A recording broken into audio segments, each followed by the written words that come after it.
He watched as the entity made its way across the backyard towards the house. He knew he could see it, but whether it could see him, that he didn't have the answers for. Having switched off all the lights in the house and made his way up to the second story to his bedroom, crossing to the window that looked out over the back lawn of his house had been a nerve-wracking experience. This was the fourth time this thing had come here, and the resort to switching off the light had been made once again. The way it had acted when the lights were switched off made him think that maybe it was blind to him in the darkness. It couldn't distinguish living things from other objects if it all looked the same. To it, maybe it saw nothing but what it thought was an empty house when no source of light was present. He hoped that that was the reason. For all he knew, it had been toying with him all this time, making him build up a false sense of safety, and when he finally thought he would be safe from the creature and fall asleep, that was when it would strike. Starting to come to name the entity, the Dark One, certainly showed the frequency at which it showed up. It had really started to come to shock him over the past days, and although not really an original name, he knew it was better than calling it the creature in his garden. The name was very cliché, in fact, and thoughts that if he were to notify somebody of this creature, they would just think he was making a story up to get famous to earn some cash on the side, plagued his mind. Law enforcement officers had already given him their thoughts, and they were similar to his predictions. But then again, in hindsight, all of that didn't matter. He needed a name, and the Dark One suited it perfectly. He couldn't go on calling it the thing in his backyard forever. After seeing it the first time and calling the police, he told the story of what had happened. The way he was sitting eating dinner, glanced out of the back window on the first story, thinking he saw something out of the corner of his eye. It turns out he had. He explained that he saw some sort of movement, something outside in the darkness with a light emitting from it. Getting up and crossing to the window, the fear had struck him. Something with 2 legs and 2 arms was moving outside. And that's when the lights had been switched off, more out of sheer terror than anything else. He didn't want it seeing him. He didn't want it knowing he was there. Thankfully, as soon as he had turned the lights off, it had stopped moving towards the house. At first, he thought maybe it was aware that he knew of its presence. It was waiting to see what he would do.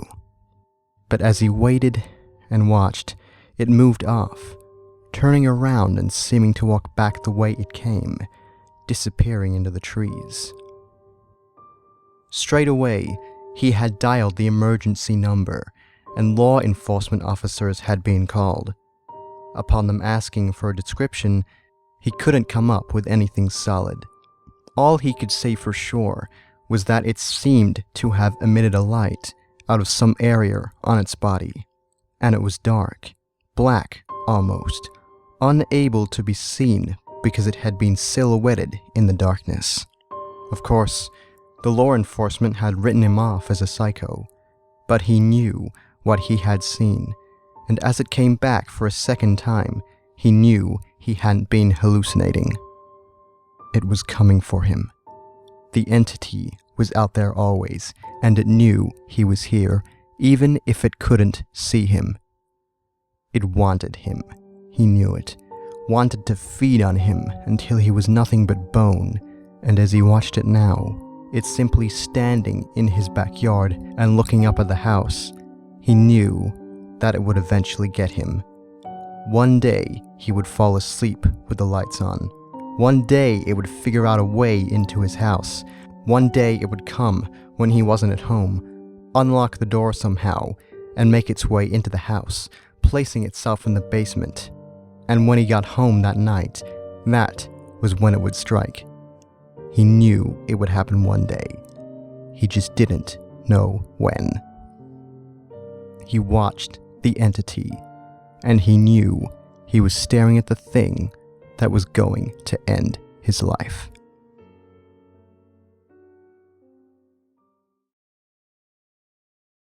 The figure stood a few meters from the house, looking up at the window, staring at the creature inside as it did exactly the same thing back to him.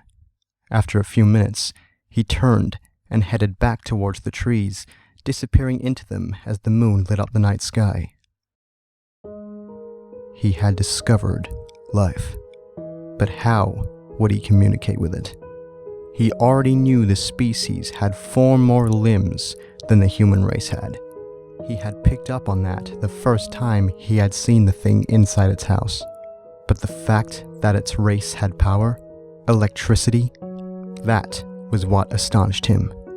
He had traveled across the stars and had finally discovered what the human race had been trying to uncover for centuries. Alien life, intelligent alien life. This was the pinnacle discovery of mankind, something that would change the human race forever. If only the message would reach Earth.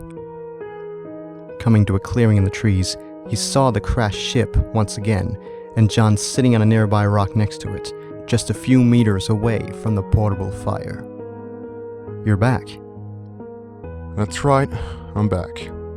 Do you still think it thinks you can't see it when it turns off the lights?